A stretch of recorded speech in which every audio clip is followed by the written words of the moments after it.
Compassion and Chucks. All right.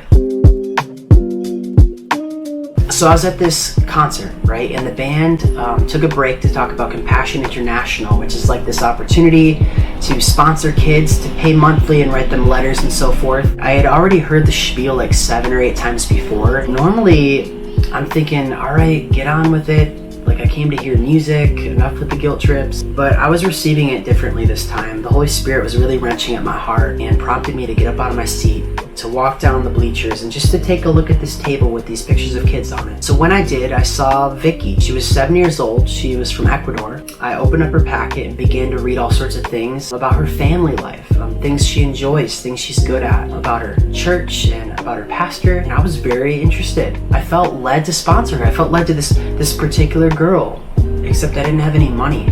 The next money I do get, I have to buy new shoes. Like I really need shoes right now. And so I asked them, can I take her packet home with me so that when the money does show up, I can sponsor her? And they said, absolutely not. When we hit the next city and her packet is not on the table, she's going to miss out on someone who's ready to do it now. So I was very sad, but they gave me the opportunity to write her ID number down. That way, when the money does show up, I can search for her on compassion.com and sponsor her. Well, fast forward about a week or so, and the Social Security office deposited a random amount of money in my bank account. Not random. It was like the exact amount of money it takes to sponsor a Compassion child. Hello.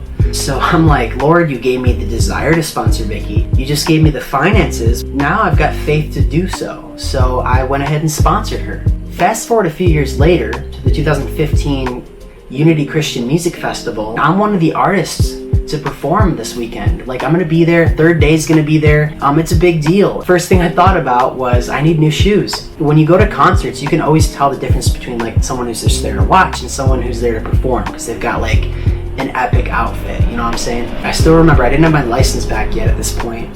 So I got on my bike, I rode 30 minutes to the mall, and I must have spent an hour trying on Converse Chucks because I had never owned a pair of those before. So I just remember trying on the mid-rise blacks with the blue sidewalls, the high top black on blacks, the white on whites, and of course the classic low-rise black with like the white logo. I didn't end up purchasing any shoes that day. I rode my bike home, stepped onto my front porch, and I saw in my mailbox was a rolled up Compassion International magazine.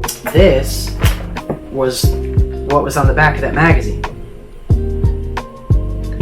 And my heart sunk within me, and I just thought, how can I be so discontent right now? How can I be so ungrateful for what I do have? Because I had been receiving these letters from Vicky. She's like, I'm so filled with joy, I'm praying for you, I love you. How can this girl whose family makes like $90 a month be so content, so joyful, and be praying for me? Like, what do I need prayer for, right? God was humbling me and really teaching me that what I want is most often not what I need. I ended up wearing my old shoes to Unity Fest. I thought, what can happen? Someone comes up to me and says, hey, those are pretty ugly shoes, and I can tell them everything I just told you about sponsoring Vicky and things like that, and this magazine. I mean, come on, you crazy? But the story doesn't end there. Fast forward a month and I'm still wearing those shoes. A friend of mine ended up giving me a $100 bill and saying, if you don't buy shoes with this money, you're stealing my blessing. Now what do, right? So I bought new shoes. And the point of the story is though my heart and my flesh may fail, that God is my strength and my portion forever.